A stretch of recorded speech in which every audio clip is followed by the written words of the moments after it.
Unnao rape case के दोषी BJP के पूर्व एमएलए कुलदीप सिंह सेंगर की उम्र कैद के निलंबन और जमानत दिए जाने के दिल्ली हाईकोर्ट के फैसले को सीबीआई ने सुप्रीम कोर्ट में चुनौती दी है।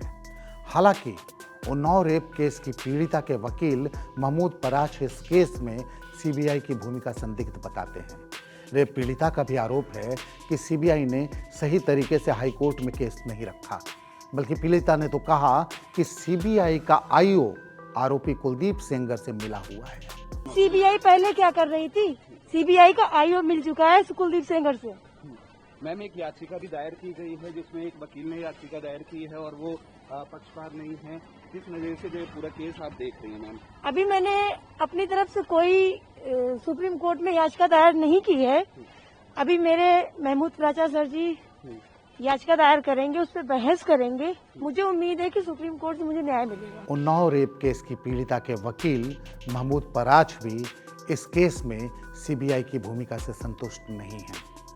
पहली चीज़ तो ये है कि अभी हमें खबरें मिली हैं कि सीबीआई भी हाईकोर्ट के ऑर्डर के खिलाफ अपील करने जा रही है, लेकिन हमें भरोसा नहीं है सीबीआई इस केस को ठीक से सुप्रीम कोर्ट में भी लड़ेगी या नहीं लड़ेगी।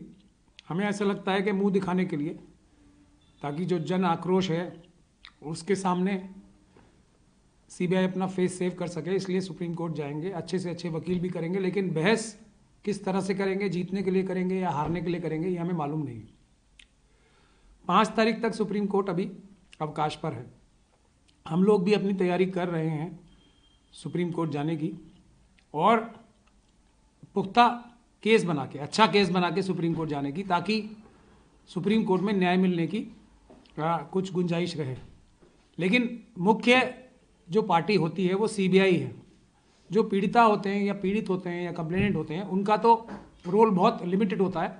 अदालतें भी पहले सीबीआई को ही सुनेंगी, और अगर सीबीआई को कोई ज़्यादा तकलीफ नहीं है इस ऑर्डर से हाई कोर्ट के, तो शायद सुप्रीम कोर्ट भी फिर इंटरवेंशन करने में हिचक दिखाना चाहिए उसे, क्योंकि सीबीआई मेन मुख्य पार्टी होती है।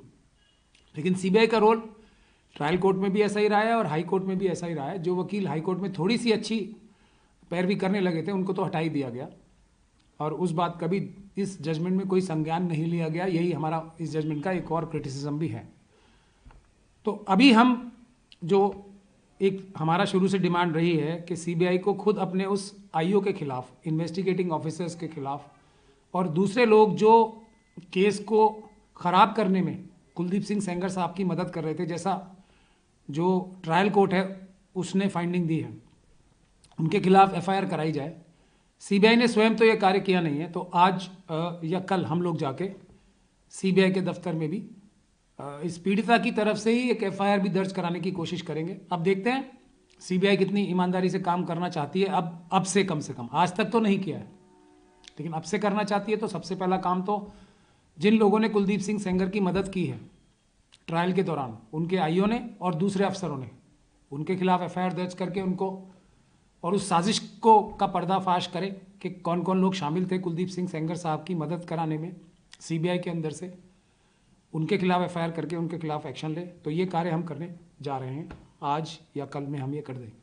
इस जजमेंट के बाद इस देश की कोई भी बच्ची सेफ नहीं है, क्योंकि कुलदीप सिंह सेंगर साहब को अगर दया का पात्र माना जा सकता है, तो इनसे ज़्यादा बड़ा जघन्य अपराध तो किसी ने किया ही नहीं है। बच्ची का बलात्कार किया, उसका गैंग रेप करवाया, उसके पिताजी को मारा, उसकी एक गवाह जो चाची थी उनको मारा, उसकी एक मौसी को मारा, इसके वकील को मारा, पति को मारने की चेष्टा की, अभी तक परिवार वालों पे हमले कराए, झूठे मुकदमे बनवाए, जेल में रखा।